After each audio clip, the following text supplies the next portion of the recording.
नमस्कार साथी, स्वागत करता हूं आपके अपने YouTube चैनल पर। शेखर एक जीवनी उपन्यास का संक्षिप्त परिचय इस वीडियो में पढ़ने वाले हैं और यह उपन्यास अज्ञेय जी ने लिखा है। इस उपन्यास के दो भाग हैं। पहला भाग जो है वो 1941 में आया था और दूसरा भाग 1944 में आया था। तो संक्षिप्त परिचय जो है इसका पढ़ लेते हैं। शेखर एक जीवनी चर्चित एवं विवादित उपन्यास है, परंतु कुछ विद्वान इसे स्वयं अज्ञेय की जीवनी मानते हैं। अज्ञेय स्वयं इस बात से इनकार करते हैं। इस उपन्यास को मनोवैज्ञानिक उपन्यास की श्रेणी में रखा जाता है। यह उपन्यास व्यक्ति के आंतरिक लोक के द्वंद्वों को तो सामने लाता ही है, परंतु साथ ही अपने समय के कुछ वैचारिक द्वंद्व जैसे व्यक्ति और समाज, स्त्री और पुरुष, पाश्चात्य और भारतीय, ठीक है, नैतिक और अनैतिक आदि से भी टकराता है। तो जो भी द्वंद्व हैं वो इसलिए हैं: व्यक्ति और समाज, स्त्री और पुरुष, पाश्चात्य और भारतीय, नैतिक और नैतिक। शेखर एक ऐसा व्यक्ति है जो अपनी जिज्ञासाएं स्वयं शांत करना चाहता है, परंपरागत अनुभवों और ज्ञान को अपनी कसौटियों पर कसना चाहता है। दरअसल शेखर व्यक्ति के स्वयं की खोज का प्रतीक है। स्वयं शेखर जागरूक, स्वतंत्र और अपने समाज के प्रति ईमानदार होने की संघर्षपूर्ण यात्रा है।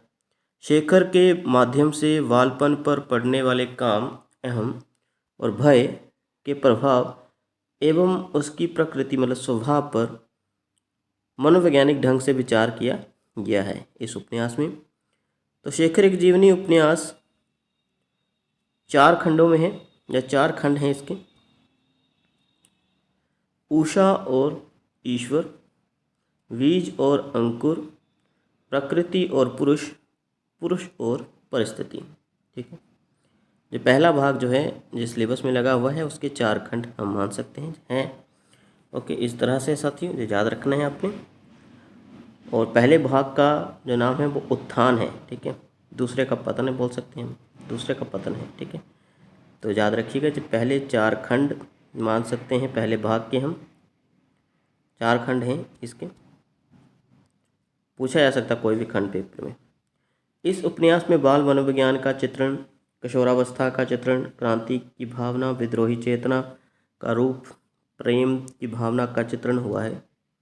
इस उपन्यास को पूर्वदीप्ति शैली में लिखा गया। पूर्वदीप्ति शैली जिसे हम फ्लैशबैक की शैली भी बोलते हैं। आपने उसने कहा था जो कहानी अगर पढ़ी हो चंद्रदत्त शर्मा गुलेरी की, वो भी फ्लैशबैक में लिखी गई है। तो ये भी फ्लैशबैक में पूर्वदीप्ति शैली कहा जाता है उसको, ठीक है। इस उपन्यास पर रोमा रोला की ज्यों क्रिस्ताफ का प्रभाव है। ये रोमा रोला की रचना है ज्यों क्रिस्ताफ, ठीक है, उसका प्रभाव माना जाता है। तो अभी पात्रों पर नज़र मार लेते हैं साथी, देख लेते हैं साथी कौन से पात्र हैं।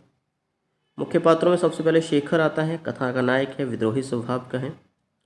फिर शशि ममेरी बहन है, उपन्यास की नायिका है। शेखर की माँ है, उसका नाम नहीं इसमें आता। शेखर की बहन सरस्वती, शेखर की प्रेरक मूर्ति और गुरु, ये पूछा जा सकता है। शारदा, शेखर शारदा के प्रति आकर्षित है। और शांति 18-19 वर्ष की तपेदिक से पीड़ित लड़की। तो ये साथी रहा इसका बिल्कुल संक्षिप्त परिचय, जितना परीक्षाओं के दृष्टिकोण से सही है, लेकिन इसका संक्षिप्त सार जो है हम जरूर आपके सामने किसी अन्य वीडियो में प्रस्तुत करेंगे। तब तक प्रतीक्षा करें। धन्यवाद।